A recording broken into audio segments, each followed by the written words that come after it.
Chile lies in a region of intense seismic activity between the Nazca and South American plate.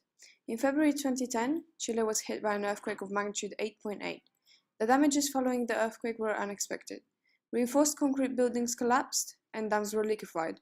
Civil engineering aims to reduce the vulnerability of the population at risk by providing earthquake-resistant design as well as appropriate evacuation plans. The recently completed O'Higgins Tower underwent a partial collapse on floors 10, 14 and 18. The walls on the east and south faces also sustained significant damage. Beyond buildings, dams had collapsed under liquefaction.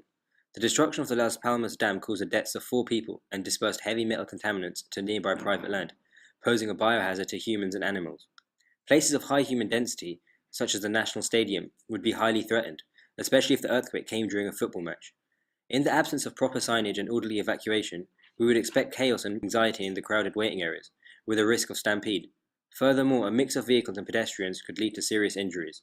We'll now have a closer look at the causes of structural failure.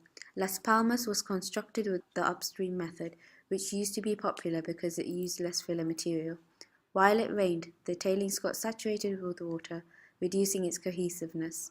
Once the earthquake struck, these soil cavities collapsed, turning the tailings into quicksand, which discharged into the weak dam barrier all at once, leading to collapse. The damages to the O'Higgins Tower were highly dangerous as well. On closer inspection, we noticed the points of each partial collapse coinciding with a frame setback. These setbacks caused disproportions in the tower's elevation, reducing its lateral stiffness. To safeguard buildings in Chile, we propose the following earthquake-resistant design.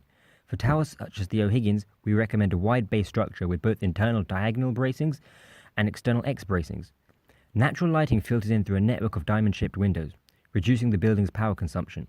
Our design is further stabilized by dampers, which absorb dynamic forces and minimize the building's deflection during earthquakes. To improve the stability of tailing dams, the central line construction method could be implemented. The resultant structure integrates an internal drainage for the water intruding the dam, increasing its resistance to seismic activity. By draining water down the central line, liquefaction can be avoided by removing moisture in the tailings before they reach saturation point. With its advantages factored in, cost is reasonable when compared to other stable dam designs. As highlighted earlier, evacuation plans are just as critical during earthquakes. In case of power failure, we suggest pasting luminous guiding arrows along each circulation corridor. The railings and steps should also be luminous, with clear exit signs and fire extinguishers at every stairway. All movements should be facilitated by instructions from a public announcement system, not just throughout the stadium, but the entire sports complex. To conclude, earthquake relief is a multidimensional effort that requires collaboration beyond disciplinary borders. Civil engineering empowers us with knowledge and skills to change the world for the better.